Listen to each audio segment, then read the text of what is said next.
book is $10. Well, it's $9, but with tax it comes up to 10.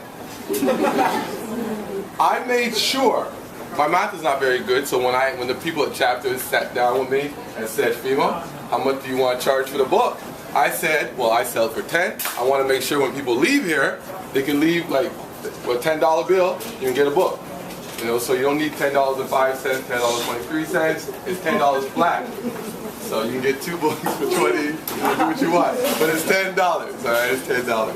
So you don't have to worry about it. They sorted it out for me, so I'm very happy about that.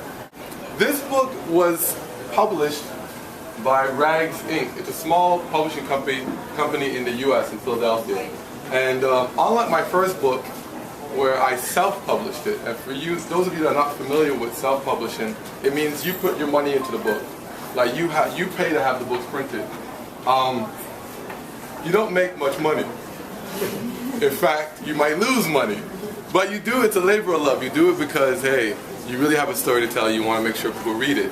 And so that was the first book. So this book, having someone publish it for me, it was a blessing. It felt great because I didn't have to put my money into it. And so I'm really grateful to Rags for having published it for me, because this story came about after I wrote I in China. Now, I in China is just a manuscript. It's not out. That will be the next book. But I wrote this story after that one. And that story, it's about a handsome teacher who's in China. It's not based on reality, okay? It's all fiction. Let's sort something out right away. We gotta sort something out right away. Whenever you read a book, especially one of my books, don't automatically assume it's me, okay? Let's just sort something out right away, because it's awkward. Because people start looking at me differently. You know, you start wondering, did he really do that? Does he really think that? Don't assume, okay? It's fiction. We tell lies. You know, when I write an article that's on the website, it's a blog or a newspaper, that's the truth. But stories, they're lies, okay? They're lies. It's fictitious. All right, so if anything resembles reality, it's purely a coincidence. All right, so this teacher that I'm telling you about in the next book, he goes to China and he gets involved in this relationship with a young Chinese woman. Once again, it's fictitious, okay? It's fictitious. That's what happens.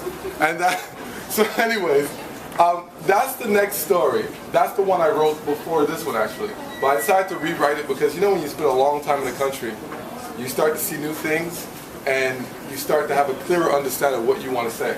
And so this one came about afterwards. And with this story, I really want to celebrate the arts and the struggling artists. Any artists in here? All right, yeah. And those, hey, you came. All right. Sorry to put you on the spot. But the struggling artists, those that have not, quote unquote, made it yet, but are passionate about their art. And I think it's so important that we encourage them and that we support. All right, so, oh, she's not supposed to be here. Of all people, not her. Like, I can tolerate Kingston, GQ, Simone's kind of fun, ain't she? But Janet, listen, Janet, listen to me. Oh, now she'll hear me. You know what? All right, you do what you got to do. I'm gonna warn you now. She's a weird one. No, seriously, the weirdest. Like, listen to me. Enjoy, Janet.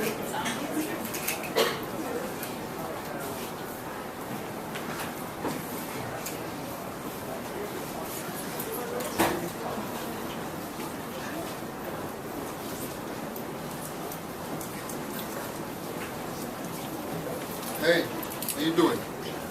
I'm well. And no, I don't mind if you sit here. I was hoping you wouldn't. So, what are you up to? Isn't it pretty obvious? I'm sitting here, the pigeons are there, and I have a pen and paper. What do you think I'm doing? Wow. I'm Janet. And to answer your question, I come here whenever I can. I either draw pigeons or write them. Today I'm writing. So you're into pigeons. That's cool. You don't have to say it's cool if you don't think it's cool. Hey, you see that white one over there? Oh yeah, it looks like a dove. Pigeons and doves are the same. But what's interesting is that white feathers are feathers that have no pigment. So when you see white pigeons, you're really seeing an absence of color. Fascinating. Wow. You're not even going to try to hide your disinterest? So what are you doing with that thing? Isn't it obvious? Ha! Funny. Okay, I was just recording some sounds. I'm a filmmaker, but I also love working on sound pieces. So you make movies, and porn doesn't count. So if that's what you're into, I'm not impressed. Porn? I'm a documentary filmmaker, and I'm not here to impress you. I've just seen you a few times. And I Oh, just so wanna... you've seen me before? Yeah, twice. I doubt you remember the first time. Oh, well, But I've never seen you before. So what is it that you want from me? why do I have to want something? In this world, everybody wants something. So stop wasting my time and tell me what you want from me. Well, What was I wearing the last time you saw me? You had on a tight black dress, some black heels. You wore some makeup. You had dark shades on, even though it was nighttime. Oh, and your hair was down. So you like what you saw. Yes, I did. So you want me. Because of what you mean by want. You know exactly what I mean. I don't know what you're trying to get out of me, Listen, but stop bullshitting me. Just say that you want me.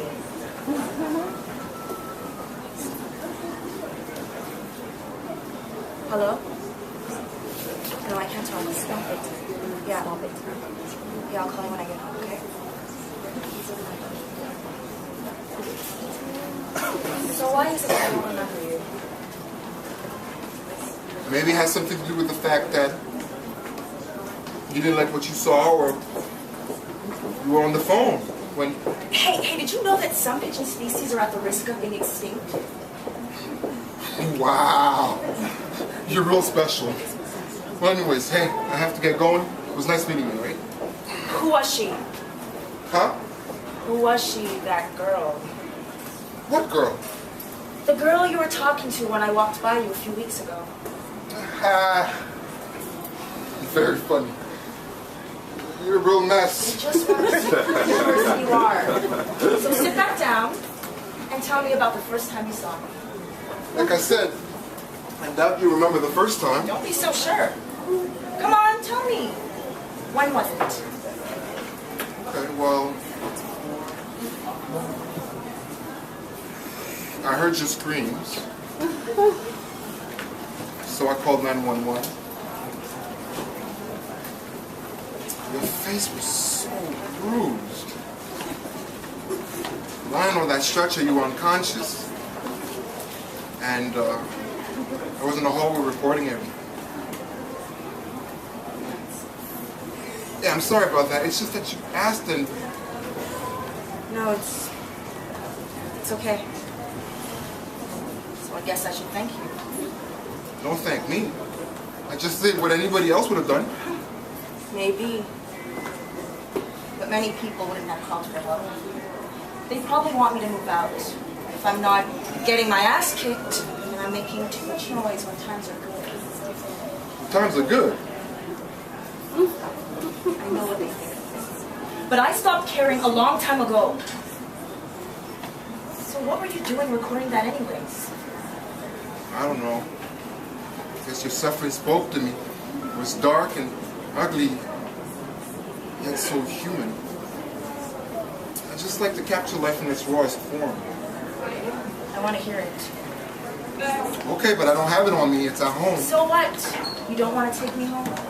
Look, I want to hear it, so let's go. And just so you know, I'm not going to do you. Okay, let's go. Wait a minute. Why did you go there again? Go where? What's wrong? Are you serious? You know what you just said? Oh, that bit about me not doing you? Yeah, I was not thinking about having sex with you. Exactly, you were thinking of screwing me. Come on, let's go. No, I'm not going anywhere. You keep attacking my character. You don't know what goes on in my head. Oh, whatever. I'm a woman, so I know. I tell you that I'm going back to your place, and you want me to believe that you have no thoughts of screwing me? Are you serious?